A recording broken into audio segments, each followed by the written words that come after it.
Hello students, study with classes में आपका स्वागत है। तो गाइस, अगर आप हमारे चैनल पर नए हैं तो चैनल को कर लेना सब्सक्राइब, क्योंकि मैं ऐसी वीडियो लाते रहते हैं। तो गाइस, इसमें हम थर्ड चैप्टर लेकर आए हैं। 2 चैप्टर की वीडियो हमने पहले डाल दी है। अगर आपने नहीं देखी हो तो आई बटन में लिंक है, लिंक आपको डिस्क्रिप्शन बॉक्स पे भी मिल जाएगा। ठीक है, तो इसे स्टार्ट करते रहे। लेंस चैप्टर है ये। गोलीय लेंस द्वारा अपवर्तन, लेंसों द्वारा प्रतिबिंब का बनना। लेंस सूत्र 1/f बराबर 1/v माइनस 1/u। निगम नहीं, आवर्धन क्षमता। ठीक है, लेंस एक ऐसा पारदर्शी माध्यम जैसे कांच होता है जो 2 गोलीय पृष्ठों से अथवा एक गोलीय तथा एक समतल पृष्ठ से घिरा होता है। लेंस मुख्यतः 2 प्रकार के होते हैं, उत्तल तथा अवतल। उत्तल लेंस बीच में से मोटा तथा किनारों पर पतला होता है, परंतु अवतल लेंस बीच से पतला तथा किनारों पर मोटा होता है। चित्र 1 में 2 गोलीय पृष्ठ वाले उत्तल तथा अवतल लेंस दिखाए गए हैं। लेंस के दोनों पृष्ठों के वक्रता केंद्र को मिलने वाली रेखा को लेंस की मुख्य अक्ष कहते हैं। उत्तल लेंस और अवतल लेंस मुख्य अक्ष। ठीक है, ये बिंदु जो होते हैं मुख्य अक्ष पर होते हैं। ये चित्र आपको तैयार कर लेना है दोनों समझने के लिए। ठीक है, नेक्स्ट पर चलते हैं। लेंसों की आभासी तथा पार्श्वी प्रकृति।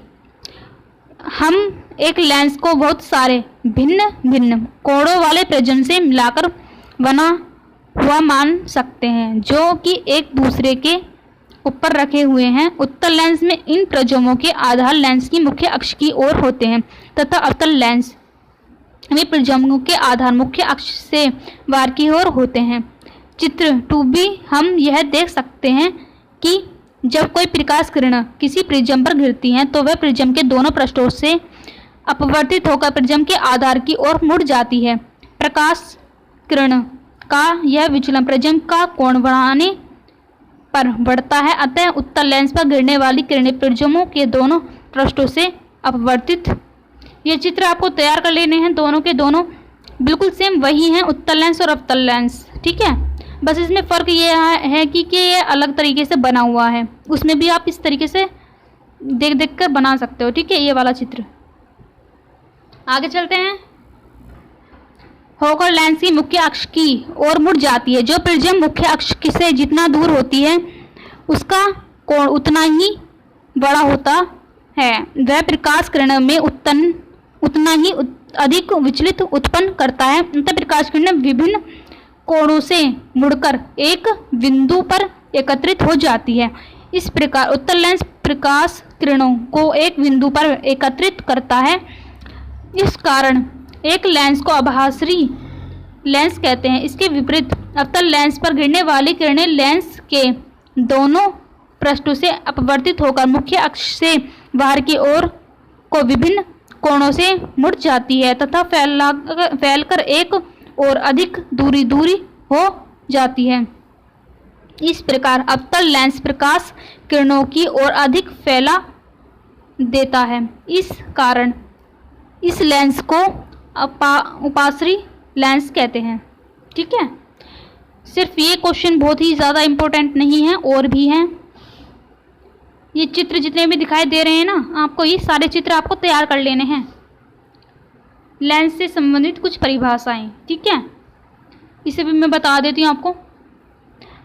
प्रकाशिक केंद्र। एक पतले लेंस का प्रकाशिक केंद्र लेंस की मुख्य अक्ष पर स्थित वह बिंदु है जिससे होकर गुजरने वाली प्रकाश किरण बिना विचलित हुए सीधी निकल जाती है। यह लेंस को दोनों पृष्ठ की वक्रता त्रिज्या बराबर हैं जब लेंस का माध्यम बिंदु की प्रकाशिक केंद्र होता है।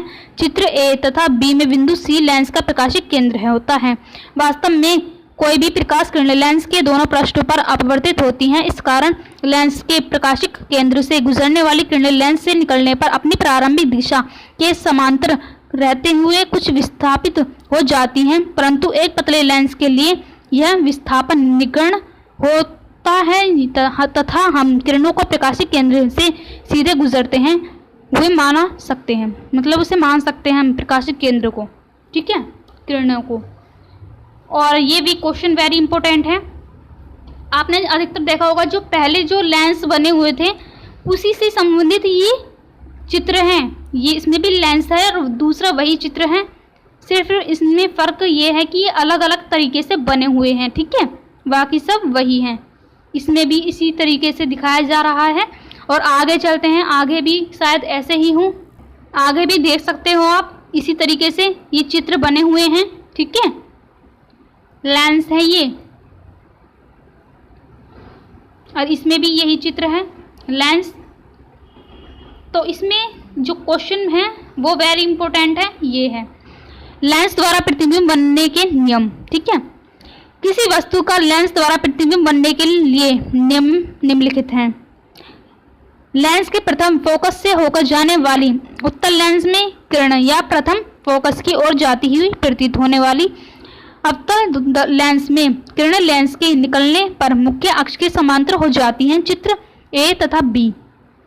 दूसरा ऑप्शन है, लेंस की मुख्य अक्ष के समांतर चलने वाली किरणें लेंस से निकलने पर द्वितीय फोकस या तो होकर जाती हैं उत्तल लेंस में अथवा द्वितीय फोकस में आती हुई प्रतीत होती है अवतल लेंस में। चित्र ए तथा बी। लेंस के प्रकाशिक केंद्र से होकर जाने वाली किरणें बिना विचलित व विस्थापित हुए सीधी चली जाती है। ए तथा बी ये चित्र हैं। पांचवा देखना है आपको, छठा देखना है और तीसरा।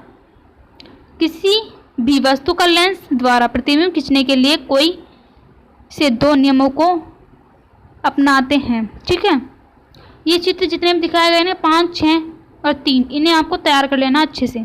आगे चलते हैं, नेक्स्ट क्वेश्चन पर आ जाते हैं। अवतल लेंस द्वारा प्रतिबिंब का बनना, ये चित्र आपको तैयार कर लेना है। ठीक है, और ये जो आपको ग्राफ दिया हुआ है, ये ग्राफ आपको अच्छे से तैयार कर लेना है। लेंस द्वारा वस्तु की विभिन्न स्थितियों में प्रतिबिंब का बनना। ठीक है, ये आपको अच्छे से तैयार कर लेना है और समझ में भी आ जाएगा चित्रों की सहायता से। ठीक है, आगे चलते हैं। क्वेश्चन, लेंस एक ऐसा पारदर्शिक माध्यम है जो गोले पृष्ठ से अथवा एक गोलीय तथा एक समतल पृष्ठ से घिरा हुआ होता है। हेडिंग, प्रकाशिक केंद्र। एक पतले लेंस का प्रकाशिक केंद्र लेंस की मुख्य अक्ष पर स्थित वह बिंदु है जिससे होकर गुजरने वाली प्रकाशिक किरणें बिना विचलित हुए सीधी निकल जाती हैं। फोकस तथा फोकस दूरी, लेंस की मुख्य अक्ष पर स्थित एक निश्चित बिंदु से चलने वाली किरणें अथवा एक निश्चित बिंदु की ओर जाती हुई प्रतीत होती है। लेंस में से अपवर्तित होकर मुख्य अक्ष के समांतर हो जाती है। इस बिंदु को लेंस का प्रथम फोकस कहते हैं।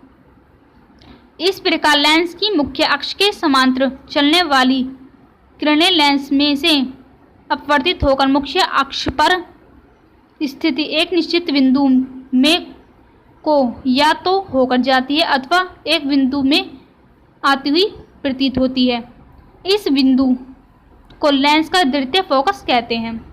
लेंस के प्रकाशिक केंद्र से प्रथम फोकस तक की दूरी को लेंस की प्रथम फोकस दूरी तथा द्वितीय फोकस तक की दूरी को द्वितीय फोकस दूरी कहते हैं। लेंस के लिए ये नियम ये आपको याद रखना है, 1/v माइनस 1/u बराबर 1/f। ठीक है, यहाँ u लेंस से वस्तु की दूरी, v लेंस से प्रतिबिंब की दूरी, f लेंस की फोकस दूरी। ठीक है, आगे चलते हैं। रेखीय आवर्धन, लेंस द्वारा बने किसी वस्तु के प्रतिबिंब की लंबाई तथा वस्तु की लंबाई के अनुपात को रेखीय आवर्धन कहते हैं। आवर्धन m बराबर y2/y1 बराबर v/u, जहाँ y2 प्रतिबिंब की लंबाई तथा y1 वस्तु की लंबाई है। लेंस की क्षमता, किसी लेंस की क्षमता P लेंस की फोकस दूरी के प्रतिलोम के बराबर होती है, जबकि फोकस दूरी मीटर में नापी गई है। लेंस की क्षमता दूरी के व्यक्तिक्रम को लेंस की क्षमता कहते हैं। ठीक है, ये आपको तैयार कर लेना है। नेक्स्ट पर आ जाते हैं। लेंस की क्षमता का मात्रक डायोप्टर है, इसे D से प्रदर्शित करते हैं, जो कि बहुत ही महत्वपूर्ण है। ठीक है, उत्तल लेंस की क्षमता धनात्मक प्लस होती है, अवतल लेंस की क्षमता ऋणात्मक माइनस होती है। ठीक है, ये आपको अच्छे से तैयार कर लेने हैं क्वेश्चन जो मैंने आपको बता दिए हैं। तो गाइज अगर आपको ये वीडियो अच्छी लगी है तो वीडियो को कर देने एक लाइक। अगर आपको इससे पहले के चैप्टर की वीडियो देखनी है तो आई बटन में लिंक है, लिंक आपको डिस्क्रिप्शन में बॉक्स में मिल जाएगा। अगर आप हमें इंस्टाग्राम पर फॉलो करना चाहते हैं उसका लिंक भी डिस्क्रिप्शन में दिया हुआ है। तो मिलते हैं नेक्स्ट वीडियो में। Thank you.